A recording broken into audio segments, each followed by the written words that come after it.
Welcome back, everybody. This is Eric and Matt, and this is Life, Liberty, and the Pursuit, your beacon of freedom and the American way of life. Tune in every Mondays for a new episode as we dive into the world of liberty and what makes our country great. Welcome back, everybody. This is Eric and Matt here with LLP, and we hope you're all having a great week. This is your home for everything freedom in a world of craziness and debauchery. Here we are. We are back. Yes, second episode in. Everything's going well. Great reviews from our first episode back.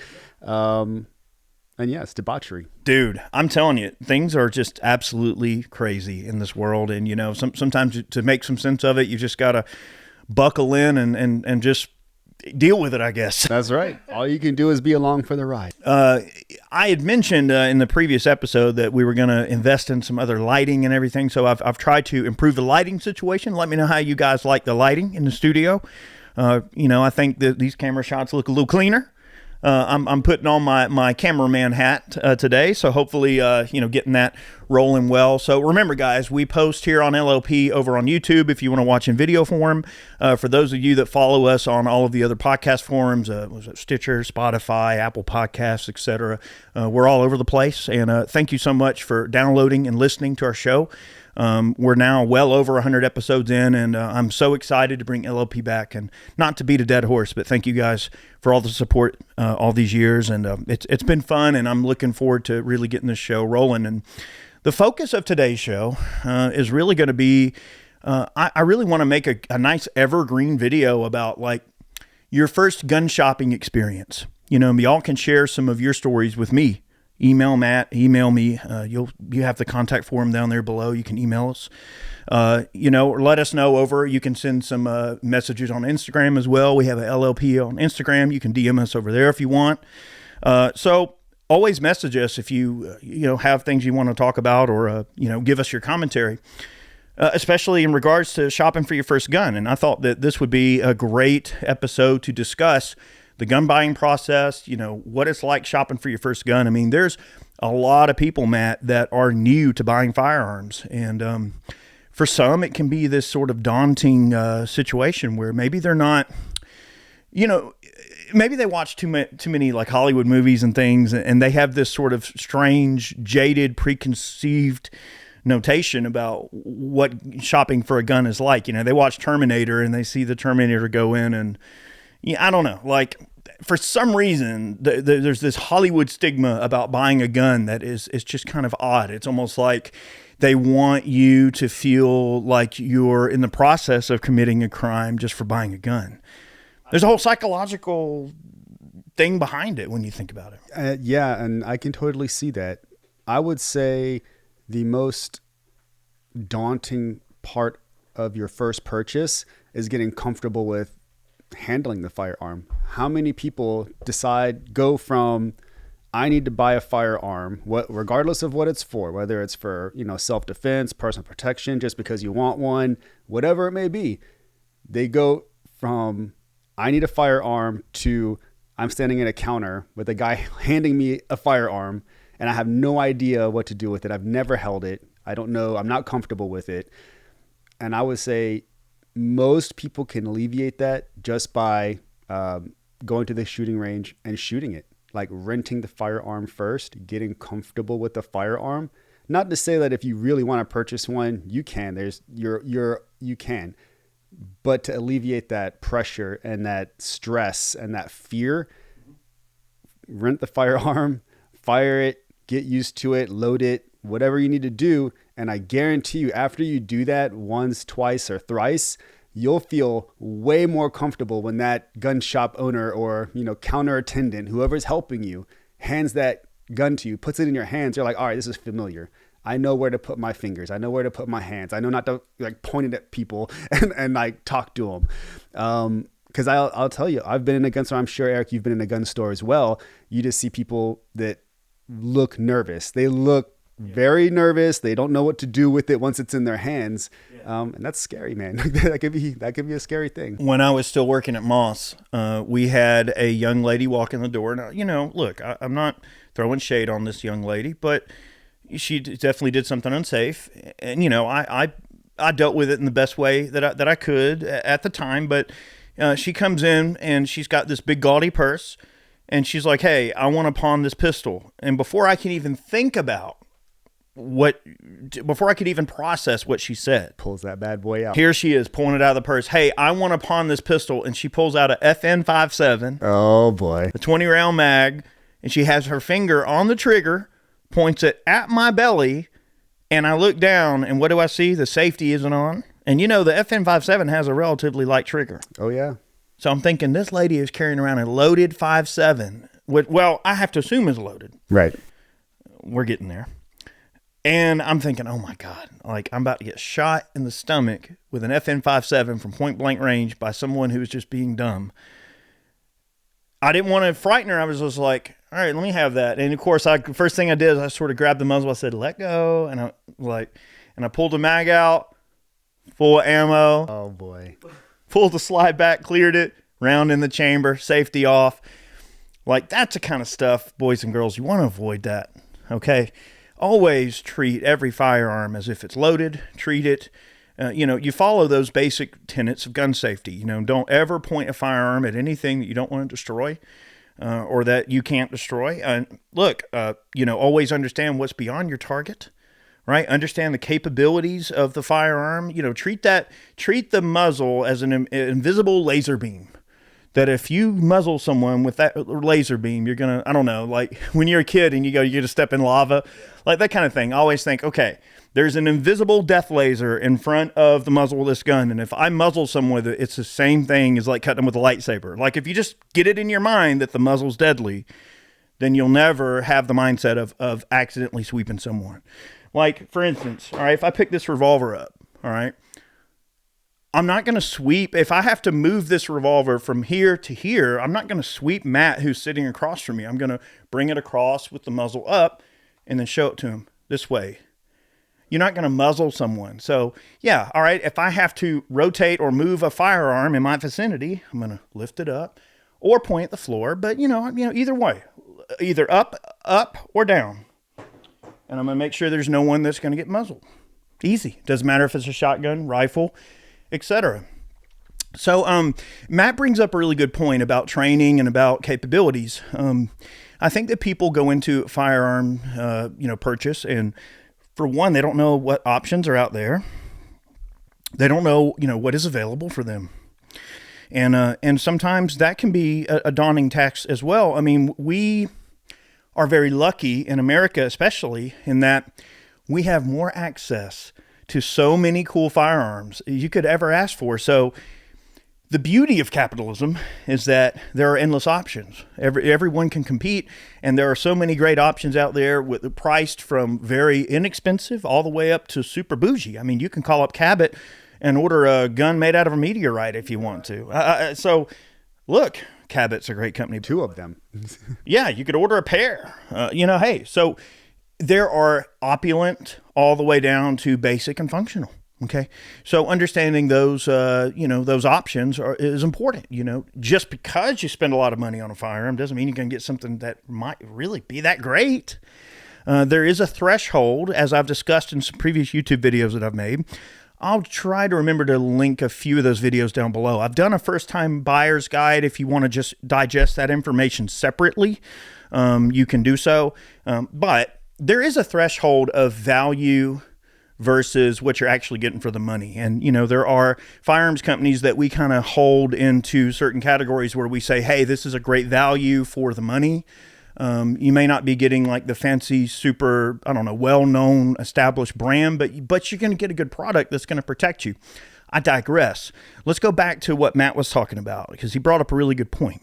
Okay, what about going into a gun shop that, let's say they have a range attached to them, and then they do gun rentals where you can go to the rental counter, and usually you pay like, I think 15 or 20 bucks, and you buy their ammo, and you can rent a certain gun and try it out. So what if you've never shot a, Beretta M9, or you've never shot a Glock 19, or you've never shot a Smith & Wesson J-frame revolver, or something like that? And what if why would you buy it if you didn't know if you like it or not? Maybe the recoil impulse is weird. Maybe you don't like the trigger. Maybe you don't like the way it fits your hand, etc. There might be a number of things that you either like or don't like about a given firearm. But it's also important to remember that you may not know what you like. Okay.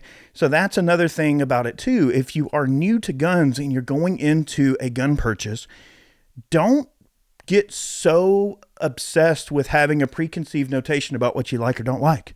Be open-minded. Go in there and just look, let the salesman show you some stuff. Let them spend their time showing you stuff. That's what their job is to, yeah, they're trying to convince you to buy a gun, but at the same time, most of them that are good are going to want you to really know your options. Okay. By all means, get the options. You wouldn't go into the first, dealership for a car and just buy the first car you see, would you? No, you would, I know what I want to spend on a car.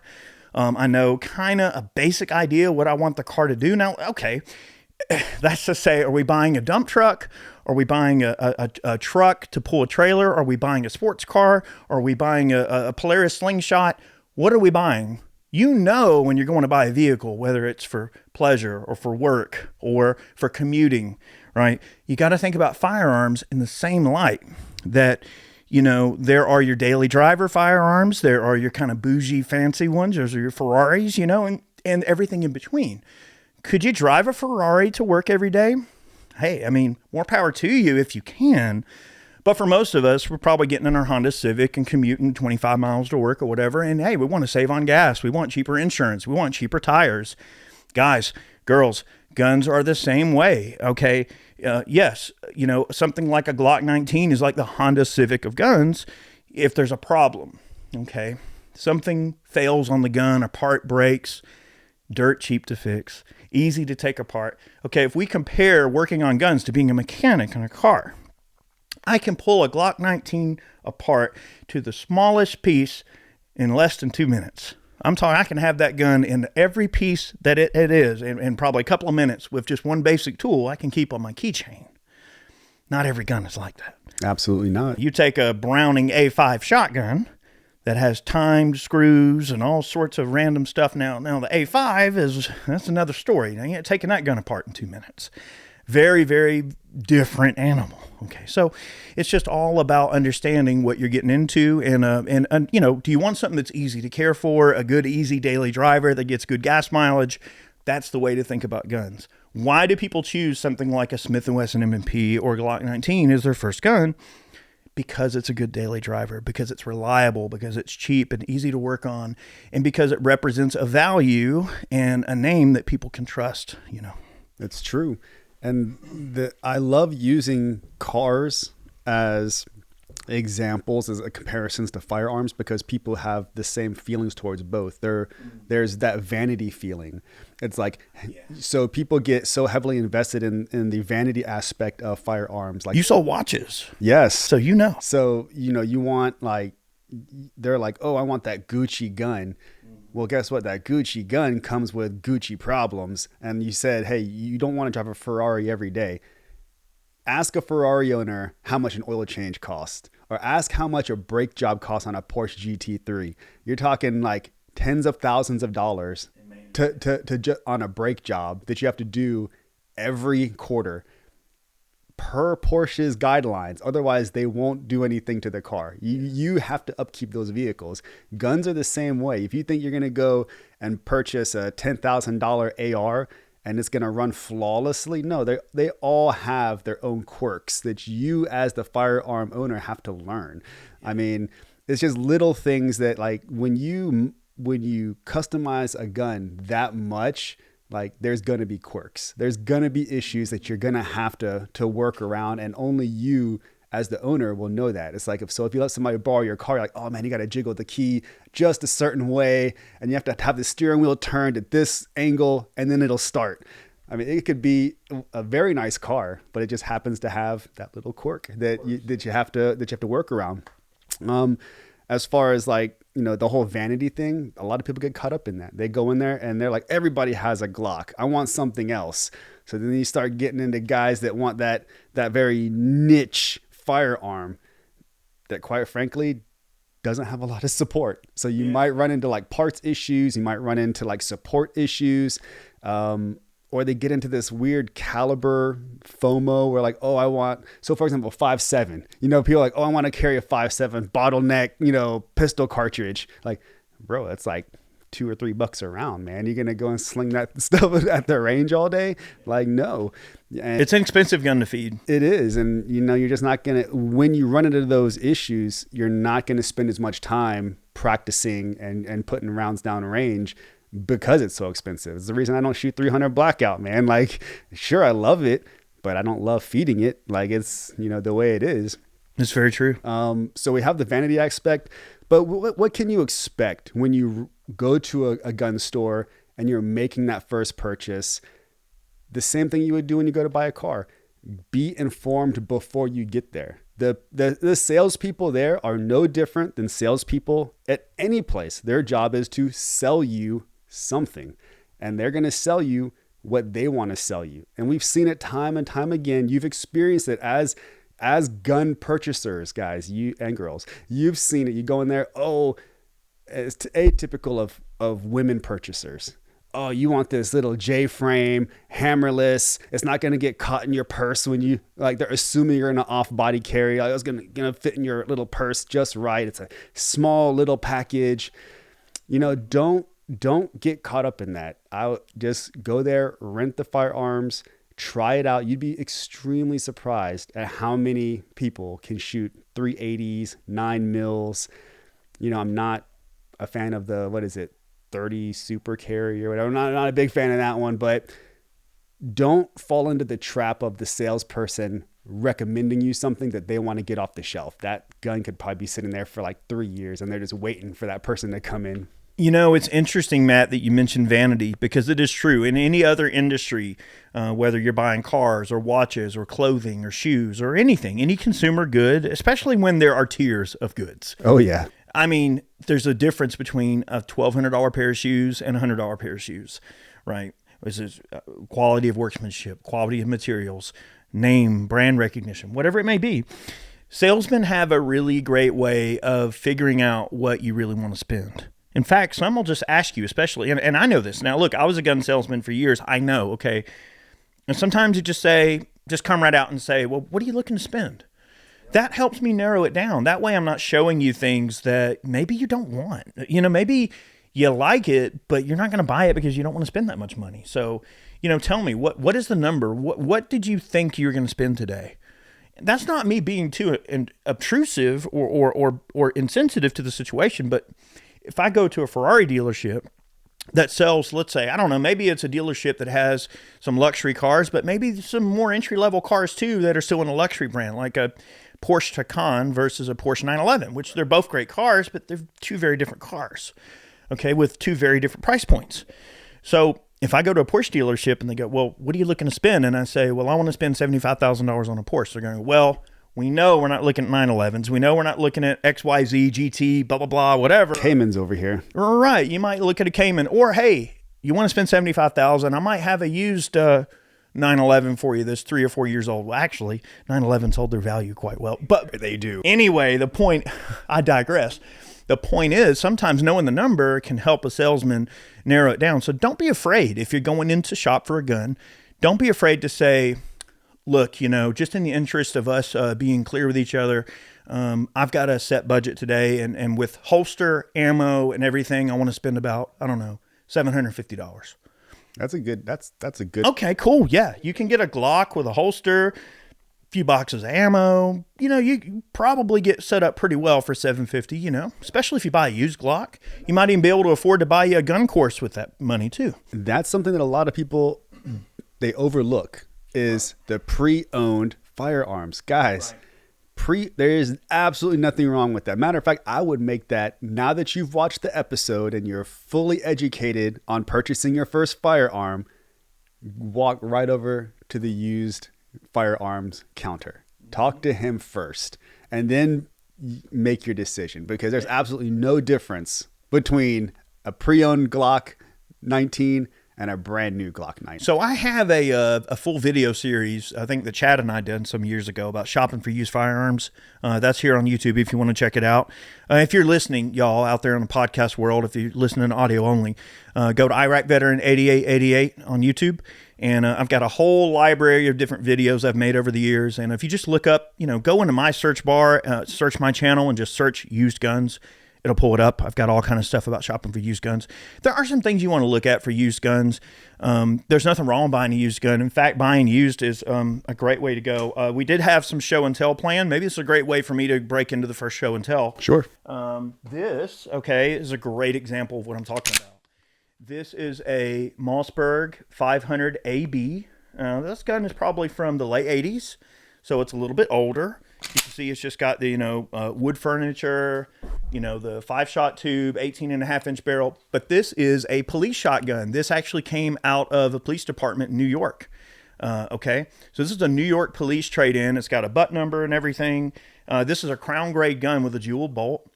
$200 used. Yeah, absolutely. So that actually does bring us to our first sponsor of the show, which is actually a really great way for us to segue into that.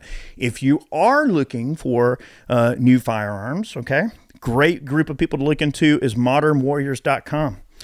When it comes to protecting yourself and your family, having the right gear matters. And that's why I trust Modern Warriors, your go-to source for all things tactical.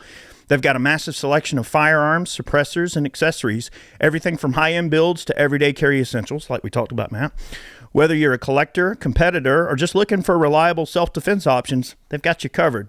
With over 800 5-star Google reviews, their customer service speaks for itself. And right now, you can save 10% on your first order when you use the promo code LIBERTY at checkout. Visit modernwarriors.com today, browse their selection, and see why they're not just another gun shop. They're your tactical specialists. And remember to use the code LIBERTY at checkout. That's modernwarriors.com with the code LIBERTY, getting you 10% off. So if you are shopping for a gun, boys and girls, there you go. There's 10% off. That's a great sponsor. Yeah, great timing on that sponsor. Mm-hmm. And maybe they have some used stuff too. So you never know. Never shy away from used or new. I would say if I had to narrow it down to buying new or used, you can save money buying used. Nothing wrong with that. In fact, there's a lot of great police trade-ins out there that can be had, just like that shotgun I just showed you. But buying new is good too. So it just depends. Think about it like this. If I was going to buy a 1990s Ford 250 Recon four-wheeler, okay, it's going to come with 1990s Ford Recon four-wheeler problems. Yeah, it might come with the Ford Recon price, Ford, listen to me, Honda Recon. Ford does not make that, by the way. That is a Honda product, boys and girls. I have not had enough coffee today. A Honda Recon is a 250cc four-wheeler I can buy used on Craigslist for $1,000 or something. Is it going to be a functional four-wheeler? Yeah, if you don't mind turning some wrenches. If you don't mind doing a carburetor rebuild from time to time, checking wiring, there's no telling. It's going to come with its problems, right? Yeah, you can buy a cheaper option, but you may just have to be handy at fixing things and working on things, or at least take it to a gunsmith and have it vetted. This old shotgun here, this one's probably from the late 80s, mid 90s, somewhere in that ballpark. This is an older shotgun. Does that mean that the springs in it are still as strong as they were when it was first made? Probably not. Now, because it's a police trade-in, okay, it's probably been carried a lot in a patrol car or something and probably not shot a lot. And if you look at it, it's mechanically in really good shape. Okay, in this situation, we take it out, shoot it, test it, probably okay, right? But again, just understand that if you buy a used firearm, you might need to go through and replace springs and maybe give it some fresh magazines, have it checked out. It's just like buying a used car, y'all. If you buy a used gun, especially if it's the only gun you're going to own, you might want to go through the process of making dang sure that thing is trustworthy.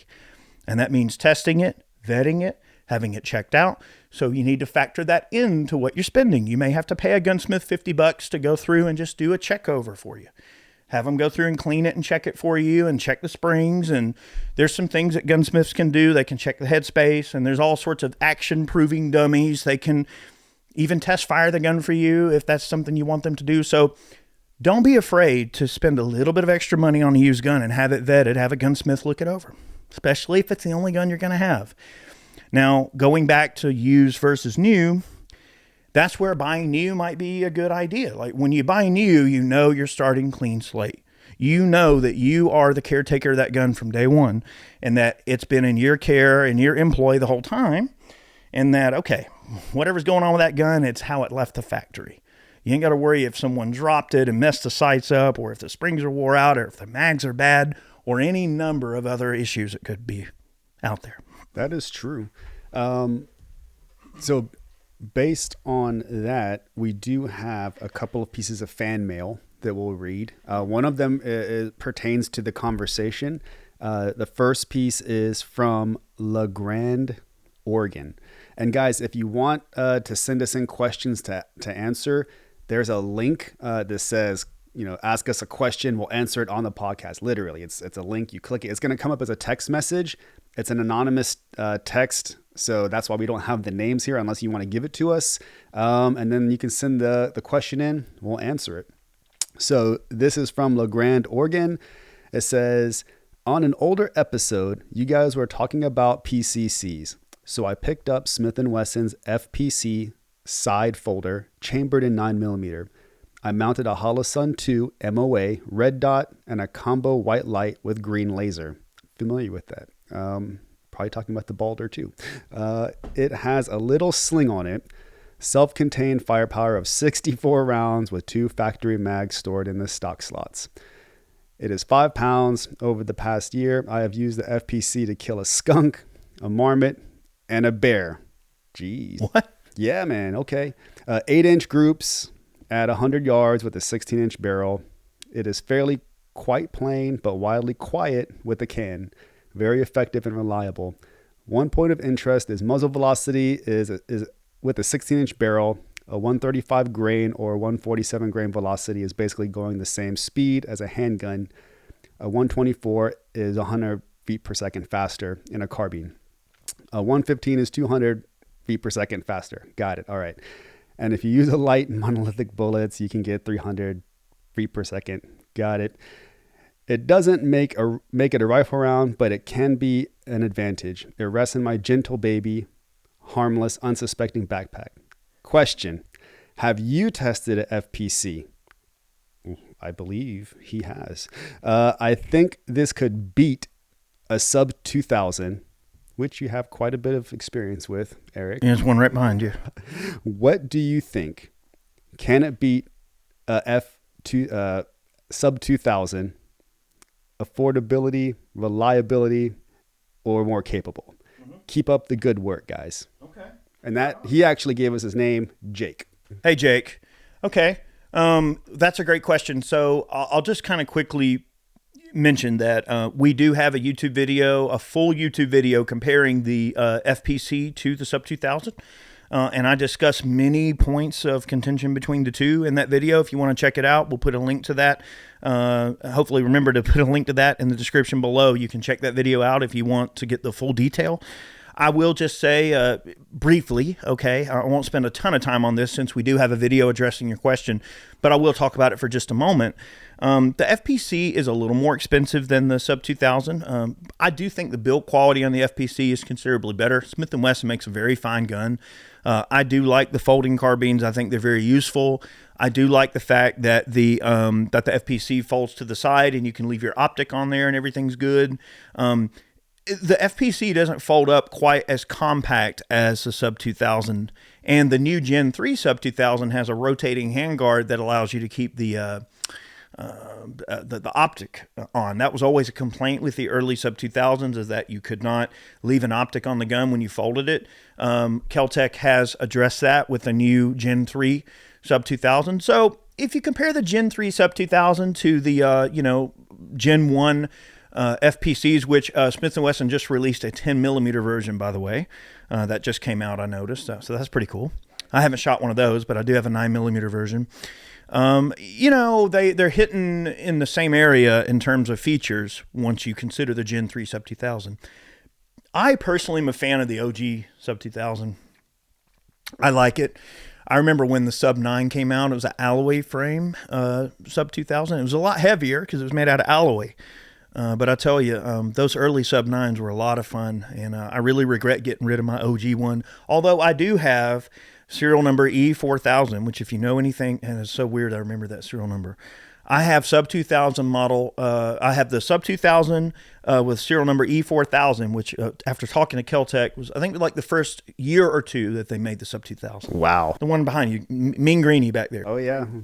I painted it, Duracoated it green. I remember you did an episode. But anyway, that's a great gun. I like the sub 2000, but I can appreciate the Smith & Wesson as well. I would say the build quality on the Smith & Wesson is probably a little better. Although I like how compact the OG sub 2000 is. I like to run it with iron sights, just have it compact, folded up nice and small, fits in just about any backpack, much smaller footprint. That's just my opinion. Anyway, thanks, Jake, for the question. Do we have another question? We have one more. And guys, just to preface this, you guys are more than welcome to ask us any question you want, but we don't have to answer them. If they're too personal, or we just don't feel like answering them, we won't. But this was a series of questions. Yeah. There's a few I'm probably not going to answer. Yeah. So just to preface this, guys, we do like our privacy. Don't send us, hey, what's your phone number? Where do you live? Like, none of that. All right, don't do that. So guys, this is from Hinsdale, Illinois. Okay. No name associated with this, so anonymity is okay with us. Hey guys, been a listener and viewer of the channel for years now. Just wanted to ask a few questions. One, I know this may be a sensitive subject, but I really enjoyed hearing the limited stories of your guys' time in Iraq. I'd love to hear all of it, not just the watered down family-friendly version. 2, I'd like to hear about what happened with Eric and his ex-wife. We all know they divorced, but I don't know any of the backstory. When are we going to get a chance to watch Chad or Matt get behind a gun and in the heat suit and do a meltdown? Or Eric? We just want to see more meltdowns. Noted. How often do you guys get recognized in public? Do you enjoy being in the public eye? Have either of you had a bad experience meeting a fan in public before? Okay. And final question in the series of questions. Gosh. Yeah. I mean, they only... I'm going to have to charge him money for this. This is like, calling Cleo. Hey, my... Got to read your fortune. And final question. Have you ever had or thought you were going to have to draw your CCW on somebody? That's a valid question. Well, that's some loaded questions. Yeah, I'm probably going to stay away from the personal ones because, I mean, my personal life is my personal life. As would I. I'll just say that I'm very happy. And things are going wonderful. My life, I could not be happier. I love my girlfriend, and she's great. And I'll just leave it at that. Perfect. Now on Iraq, you gotta be careful talking about stuff too much when it comes to that sort of thing, because and we've discussed this in previous podcasts before. Is that everyone's war is different. Like if you talk to 100 different Vietnam vets, they all experience the Vietnam War in a different way. And I think Iraq and Afghanistan, it's the same way. Like some guys saw some truly heinous stuff. Some people, it might have been a little more just, vanilla. Yeah, kind of not a lot going on. So it depends on where you were, what time you were there, what your job is, what you do, where you went. So me looking back on the totality of the Iraq War, it's just like, you have to put yourself in the mentality of being this young guy, and, you're wet behind the ears still. You don't know a lot about the world yet. You think you do. It's like when you're in your 20s, you feel like you're a man. You feel like you're an adult. It's like when you get 40 or 50, you realize like, wow, I really didn't know anything. And sometimes it's important to remember that when you're talking about something that's been filtered through the minds of a 20-year-old, 20-year-old you is going to think a lot different than 40, 50-year-old you. And that's weird to think about it in retrospect, to look back on it, Matt, after all this time. It's like a lifetime ago, as old as you were at the time. Like it was half your life ago. Easily, yeah. So it's like the way you recollect things and the way you process those things that happened is going to be very different for every person. And I almost feel like now I look back on some of the situations I was in and I thought, at the time it seemed pretty dangerous. But then now I think it really wasn't that dangerous. But when you're a kid, it's dangerous because this is the most scariest thing you've ever seen in your life. But after you've lived another 20, 30 years on this planet and realized like, well, there's a lot of scary things in the world, you kind of go, well, maybe what I went through wasn't as bad as I thought, but at the time it's scary as hell. Yeah. You have something blow up near you, or you see someone dead. I mean, those are all unnatural things that are not normal.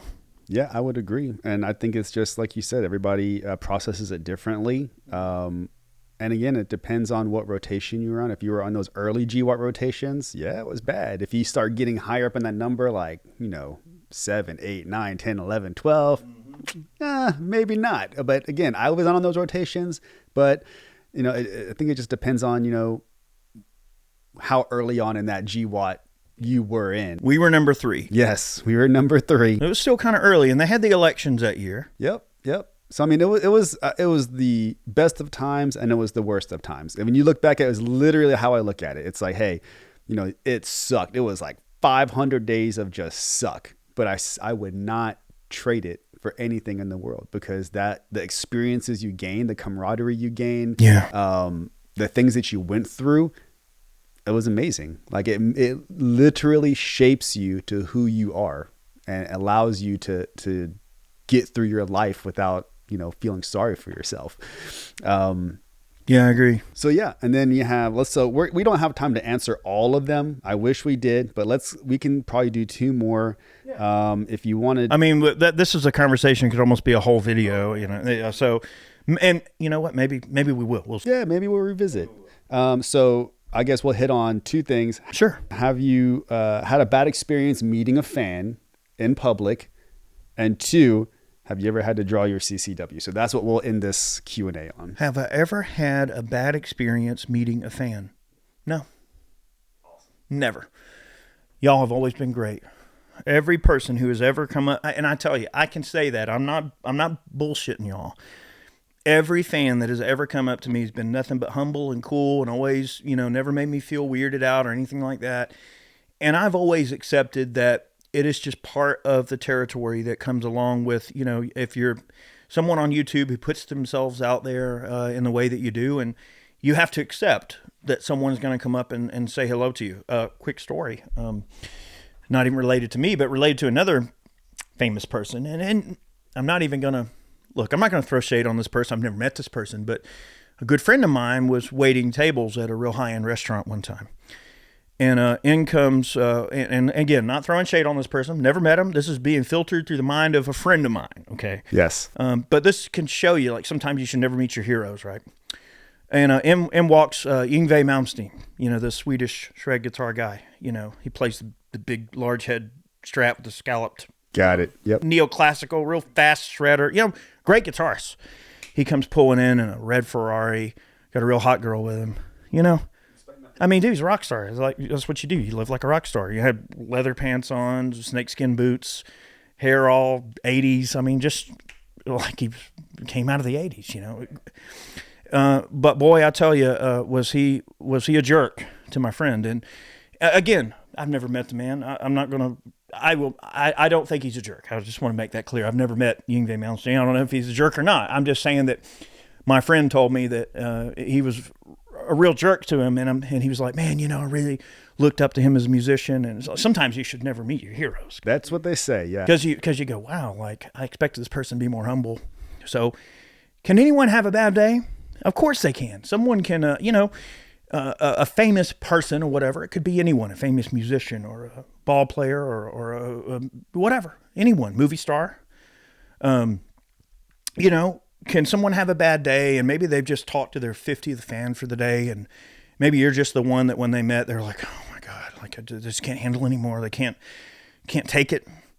Maybe, but that's not an excuse. I just wanted to reiterate that I feel like if you put yourself out there in public, you have to accept a certain amount of people coming up to you and wanting your time, because, they relate to you. They see you as someone that they can approach. If they even have the courage to walk up to you and talk to you, you should give them a few minutes of your time. And that's the way I've always looked at it. Sometimes it drives people that I'm with crazy, because they're like, hey, we have to go. We have things to do. And I've had a fan stop me before, and I'll talk to him for, 10 or 15 minutes, and if you're in a hurry or going somewhere, it's like, especially SHOT Show. Yeah, SHOT Show's rough, man. I got to go do a booth plug or something, and then I've got someone stopping me. I'm going to give that person my time, because how many hours of their time have they given me watching my content? That's a great way to look So at it. that's the way I look at it. I try to be humble about it. That's just me. So to answer the question, heck no. I've never met a fan where I felt weirded out. I love you guys. So, and what was the other question? Have you ever had to draw your CCW? Are any lawyers watching?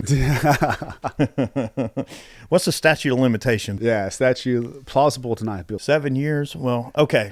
Look, one time I had to pull my gun on somebody. And it wasn't necessarily that I was trying to, I wasn't trying to freak him out or overreact to the situation. But the way that it went down and the speed in which the situation went down, it was just a conditioned response. 1 minute someone's got their head in your window of your car, you're sitting at an intersection, and the next minute it's just, you don't know how it happened, but you have a gun pointed at them. And like, you don't know how you got from them having their head in your window to them having a gun in their face. Yeah. But it happened to me. I was sitting at an intersection, and this guy just comes and like pokes his head at my window. He I guess, appeared from traffic behind me. I guess he had stopped and got out of his car and came up to my window, put his head in my window. And before I could even think, I had a gun pointed right in his face. That's a bad idea for him. Well, I wasn't trying to be mean, but it's just like, I kind of gave him, I remember like kind of giving that look like, where are you trying to put your head? Like, what are you doing? And I think I might even said, what are you doing? Oh man, whoa. He saw the gun. He freaked out. He was like, oh man, I was just asking directions. Like, you have a voice, right? Like you could approach someone's car. I had my window down. You could approach someone's car and go, hey man, can you tell me how to get to yada yada, or ask directions? You got freaking Google. What the hell are you talking about? You got Google Maps. Like, you don't need to ask directions in 2024. And there might be a certain, aspect that it might not have been entirely true until he looked down. That might have been his cover to justify why he had his head in my vehicle. I mean, you don't stick your head in someone's vehicle. Like just because I have the windows open to my house doesn't mean you're going to stick your head in my house and ask me a question. It's just. I was dumbfounded. In that moment, I was dumbfounded, and it was just a conditioned response. It just happened. I just did it. I looked down. There's a Glock 19, it's far from the guy's face. Like, finger on the trigger. It's like I guess in my mind, I was prepared that if he was gonna, I didn't know what he was gonna do. I didn't know what his intentions were, but I wasn't about to find out. No, and that's the thing. You can't find out. Especially like I drive with my daughter in the car all the time. My response is whatever I have to do to make sure that I'm able to take her home, and. Well, after he realized he had a gun trained on him, the demeanor of the situation changed. We diffused the situation. I quickly was like, oh, I mean, how do you respond to someone who says, hey, I'm just asking directions? I mean, and the guy was kind of dumb. Yeah. And I kind of thought maybe he's a little off or slow. So I thought, okay, I put the gun down. I'm like, where are you trying to go? And he told me, I was like, oh yeah, will you go blah, blah, blah. I gave him the directions, but I was just thinking like, that's not how you ask. It was a misunderstanding essentially, but anyway, yeah, he got a Glock 19 pointed at him. This day and age, I treat if I have to walk up on someone's vehicle, I treat it like I'm having to walk up behind a horse. And if you ever walked up behind a horse, you have to definitely let them know you are there. Like usually, like as soon as you walk up, you're talking, you're touching them, making sure they understand where you are in their space, because either that or they're going to cave your face in or your chest in with a kick. Same thing with the car. I'm making sure you see me in your side mirror. I'm giving you the hand and arm signals. I'm letting you know. I'm not walking with my hands up, but I'm letting you know like, hey, I need not a threat. Yeah, I just need to talk. I need to something. But that's how I treat that. Yeah, let someone know you're not a threat. I mean, there are universal signs that you can give a person to know you're not a threat. Hey, my hands, if I'm showing you my hands, like, I'm walking up, hey man, like, it's cool. Like, I'm not hiding nothing. Especially in this day. Or hey, like if you're waving, hey, waving, and they go, oh, this person needs something. Like, that's a universal sign. Yeah. There's an escalation of communication, right? So speaking of escalating, we're going to talk about the next show sponsor here. And I'll tell you what, this is one that I'm really excited to work with. And you guys haven't heard from these folks just yet. But I'll tell you, I am going to look into doing some business with these folks because I love the idea of stocking bullion. I do keep a lot of silver on hand, but I have not began stocking gold. That may change soon. So I want you guys to pay close attention because we're not talking about this on the news at all. In the last 30 days alone, 145 bank branches, Bank of America, Wells Fargo, Chase included, have quietly shut down. No headlines, no warnings, just closed. How could these bank closures lead to bank failures? Imagine you go down to your bank and it's closed. If that doesn't feel like deja vu from 2008, I don't know what does. Well, we've seen this movie before, and it didn't end well for people who waited too long to act. Many lost a lot of their hard-earned savings, and some never recovered at all, and it happened so fast. That's exactly why we have partnered with Allegiance Gold. We've seen them on my show, everything like that. They make protecting your wealth with real physical assets like gold and silver simple, fast, and secure. Visit allegiancegold.com/LLP. That's allegiancegold.com/LLP. Lima, Papa. Get your money out of vulnerable paper markets and into something real. They're even waiving up to 3 years in setup fees, but only for my listeners here on LLP. Don't wait for the headlines to tell you it's too late. Visit allegiancegold.com/LLP and start protecting what's yours today. Get you some bullion. I'm telling you, yep, some bullion. Yes. Not bullion cubes. Bullion is in precious metals. I have a theory about that. It's kind of, and not to get my tinfoil hat. I know we have about 15 minutes left on the show. I don't want to get too far down this rabbit hole. However, it's funny. I was talking to my girlfriend the other day, and, she's such a cool chick. Like, she and we talk about conspiracies and stuff all the time. And sometimes we even just make some conspiracies of our own. Because why not? I mean, anyone can just be a conspiracy theorist. Because really all that means is you just have a theory. Exactly. That's all it is. Theory, right? There's a negative connotation with it. I think that there are many things that give gold value. But think about it. What really gives gold value? Think about gold. What does gold do, right? Imagine you're in a times of antiquity, okay? And I swear this is going somewhere, Matt. Okay, you have this gold that is very malleable, that doesn't rust or harm your skin, right? And it can't corrode, right? And so that alone in nature is a really odd thing to think about. So people began, we're going to put this on our body. We're going to make jewelry with it. We're going to wear it.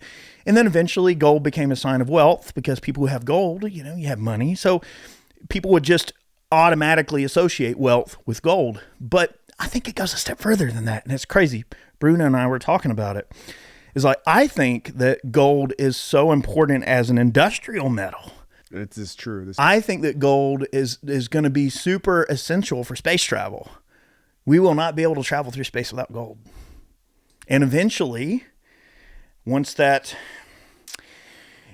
ship leaves, imagine that you have to send so many things out in space, and they have to, these circuitry and things that the stuff operates off of. All of these circuits have to be gilded. That's right. Because copper will corrode. There's so many metals that while they are conductive for electricity, they will corrode. And gold is an excellent conductor, and it doesn't corrode.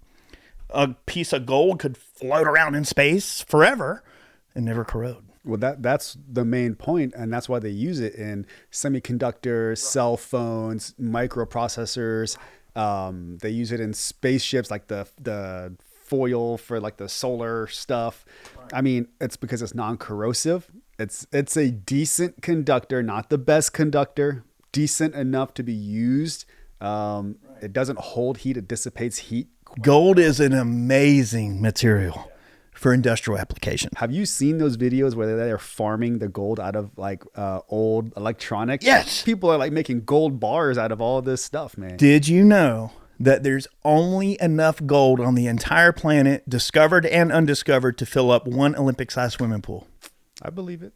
And we're talking about all the gold that exists on Earth that's been found and not found. We're talking even the stuff that's still buried, that's still out there. Okay, sure. Could there be some natural gold nugget in the earth somewhere that's huge? Maybe, but it ain't. It's in the ground, right? So we have to factor that in too. We're talking about sunken Spanish gold, you name it. gold that's out in space. All the gold that's been harvested off Earth that exists will only fill up an Olympic-sized swimming pool. So gold is a precious material that is finite and will be required for space travel. I agree. Ask Musk. He'll tell you. I would agree with I'm not a scientist, but I dabble. I love talking about that kind of stuff because it's interesting. It's an interesting thought experiment to discuss these things, Matt. And Bruna and I were talking about it, and she was like, okay. She's always skeptical. You're starting to change the mind. She's always skeptical. I'm corrupting her like one wicked conspiracy at a time. All right. So cool. So before we went down the rabbit hole of conspiracy, we need to finish up the show with what the listeners came to listen to, which was buying your first gun. You've decided to purchase your first gun. We're going to assume that you have done your due diligence. You've decided on which caliber you'd like. Now we have to figure out what the purpose of the firearm. What are you going to be doing with it? Is it for personal self-defense? Or is it going to be for carry? Is it going to stay at your house? Is it going to be in the drawer, nightstand? Is it a handgun? Is it a rifle? What are you going to be doing with it?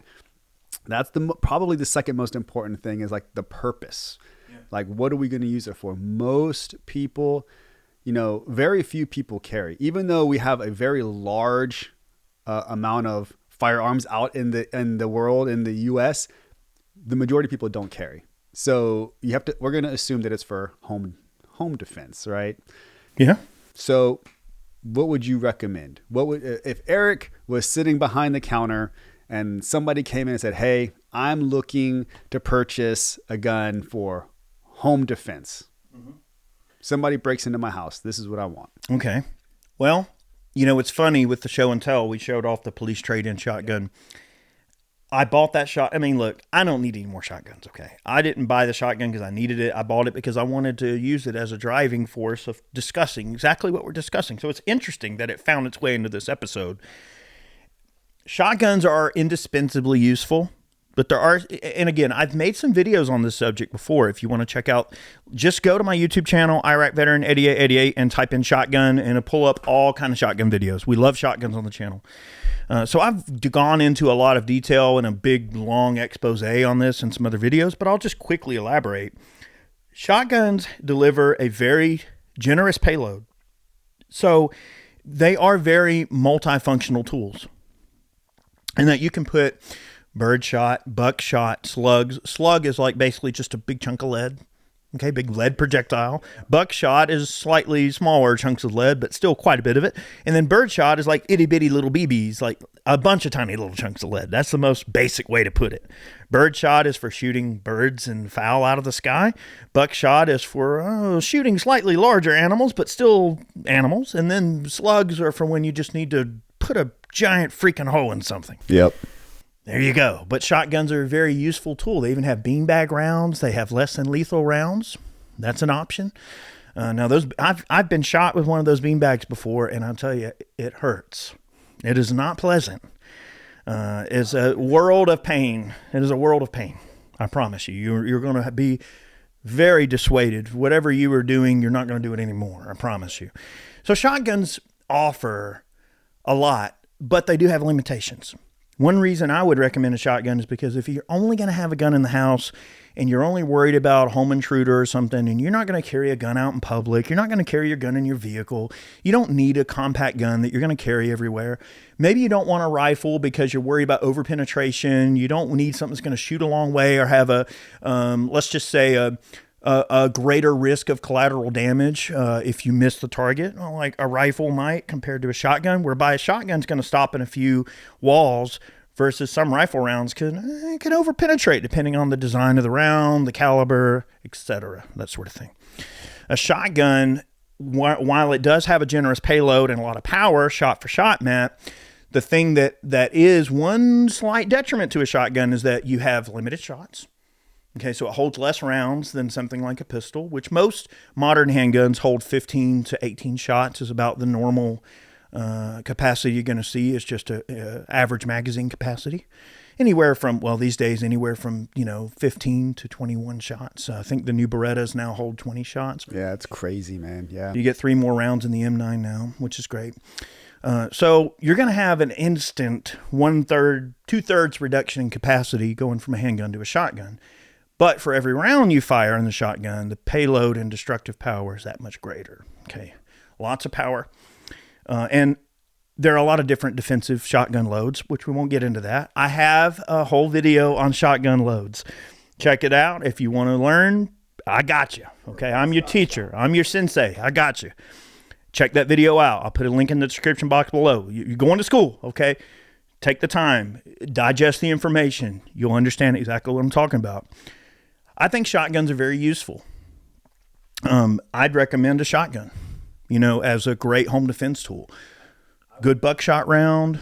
I think shotguns are a great choice for home defense. You don't get based off of, I've seen that shotgun. I've seen all your shotgun videos. You did some extensive tests on penetration, over penetration, under penetration.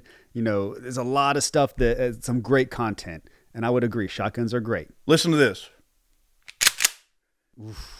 Gives you goosebumps. Now, all right. That's a trope that gets overused. Oh, if you just rack the shotgun, they'll run away. No, God, don't do that. And don't stand at the top of the stairs when you do it. But there is something universally cruel about the sound of a shotgun racking. It gives you goosebumps, man. I mean, if you hear that sound, if there's something that says 12 on it, no matter what's coming out of that barrel is not going to be pleasant. You don't want to be in front of that. And you can't hide behind anything. Like, it's going to get you. I like the Berniki Black Magic Slug. Of course you do. That's my jam. I will go, and for my recommendation, and the viewers and listeners know my stance on PCCs. I don't like PCCs. I think there's not really a place for them, except for in this particular instance.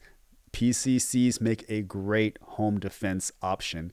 One, you're working in hallways, you're working in very tight quarters, so you're taking that same compactness, giving it to whether they're a small framed person, whether man or female.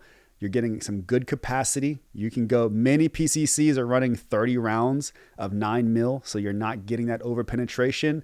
You can get that if you run, hollow points or frangibles. It's a great option as well. You're not have to worry about your neighbors. Well, you do. Remember, rule, what's beyond your target. Remember that stuff, but a little bit less of an issue. So to me, a PCC is a great option. They are easy to shoot. But it takes something like, people don't understand, shooting a handgun is somewhat difficult if you don't train. It is very hard to especially under duress, under stress, to line those sights up, even with the red dot, to get that same presentation. If you're shooting down a hallway, if you're shooting downstairs, upstairs, whatever it may be, having a stock or a brace really makes it easier. You get a longer sight picture.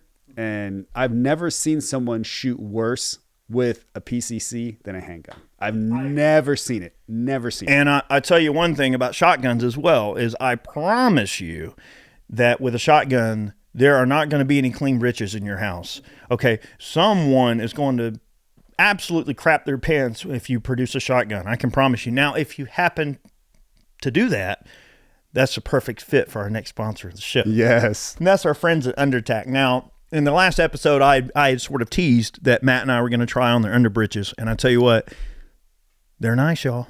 They are very, very good. They're very nice. My girl was really liking it. She said, I can see everything, and I like what I'm seeing. They're very form-fitting. They're very comfortable. And, guys, they're really nice undies. They work good for jiu-jitsu. Oh, yeah. You trained in them? Yeah, I wore them. You back to training? Yeah, man, absolutely. Yeah. Don't get hurt. Oh, I got hurt last night, but I'm back. The old bastard.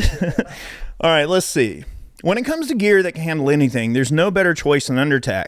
Designed for and tested by an elite special forces team in Africa's harshest conditions, Undertac is made to perform when it matters most. Whether you're navigating tough terrain or just tackling your day, their underwear, socks, and shirts keep you dry, comfortable, and mission ready. Made from premium materials like Modal, 50% more moisture wicking than cotton, Undertac offers tactical performance that goes beyond the basics. From the ultra-comfortable boxer briefs, which I love, to the American-made battle weave merino socks, you'll feel the difference. I haven't tried the socks yet. Can't wait. Oh, you got the socks. I have the socks. Okay, let me know how you like the socks. Don't forget the hoodies and EDC t-shirts. Rugged enough for anything, yet comfortable enough for everyday carry. Go to undertac.com, that's undertac.com, and use the code LLP20 for 20% off. Site-wide. That's a great deal, y'all. Go get you some underbritches. Whether you're gearing up for adventure or everyday life, you can trust Undertac to have your back and your butt. I added that. That wasn't in the script, but that's okay. Plus, a portion of the profit supports veteran-run organizations fighting human trafficking.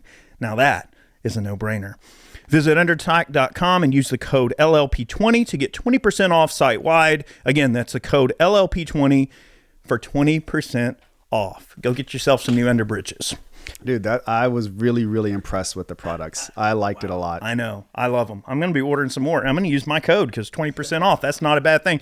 I mean, I know they'd probably send me some if I asked, but I'm going to support them because I want to support the effort. And anytime we can, support a veteran-owned company, that's always awesome to me. And I've had so many folks reach out through. We have a group that we work with for ads for LLP. And so many reached out and wanted to work with me specifically and knew about our show and really wanted to work with us. And I think it's so cool when veteran-ran organizations reach out and want to support, people in the veteran community. So it's like we all look after each other. We all take care of each other. And I think that that's a really admirable thing. And, guys, go do business with Undertac. Get yourself some nice, fresh underbritches and rock them. And I'll tell you, they're comfy. And look, no sweaty balls, y'all. I'm telling you, they're really nice. Nice and airy. And the little pocket in front, it's a little different than normal. It doesn't have the slit. It is interesting. It's got like a little trap door for your junk. It just kind of like plops out like like an elephant tusk dropping out. It doesn't really, you don't have to snake it through like a little matrix. It's got like a little dick trap door that just... Baby's arm holding an apple. Yeah, it's like a baby's arm dropping out of a trap door in the front of your pants. It's really cool.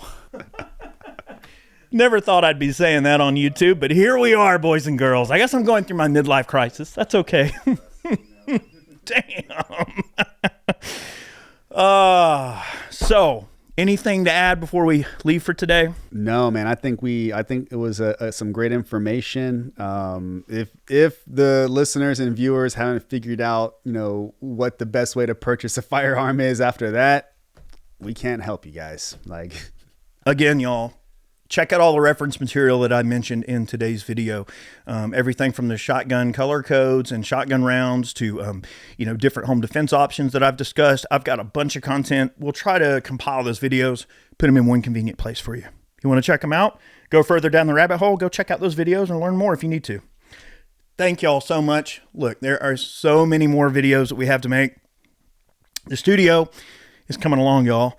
And we're about to set up some different sets. So there's kind of the little set I'm in, the little set that Matt is in. But we have a bigger room here, and we're going to be expanding. We're going to, have some different sets, maybe a nice comfy couch, a few other areas where we can have some guests in. And I really like where this is going. Who knows? Maybe we'll start running some we'll make some little episodic little skits and stuff, man. We might have to. We get enough people, we may have to get crazy. But we are looking for some guests to bring into the fold soon. So let us know. Send us an email or comment. If you're on here on YouTube, go ahead and just comment if you want. Let me know what kind of guests you'd like to see. And I'll do my best to get some awesome guests. I think we're going to end up having Kyle Sepperman come in and hang out with us. He's one of the dependable, what do they call it? The defendables, the guys that, what am I trying to say? One of the FBI whistleblowers. Okay. He's one of the guys that blew the whistle, some of the stuff going on with the FBI, but he's a really good guy. And they did a lot to really support each other. So we'll probably end up having Kyle on the show. And I know we've got access to a lot of cool people. We know a lot of folks, but let me know. If there's somebody you'd like to see, we'll invite him down and we'll try to make it happen in the future. So Thank y'all so much. Many more episodes on the way. Look, have yourselves a great week, and we will see y'all next Monday. Matt? Bye, everybody. Thanks for listening to Life, Liberty, and Pursuit. If you enjoyed the show, be sure to subscribe on Apple Podcasts, Spotify, and anywhere else podcasts are found. Be sure to leave us a 5-star review. We'd really appreciate that. You can support us over on Ballistic Inc. by picking yourself up some merch. And remember, guys, danger is freedom. Have a good one.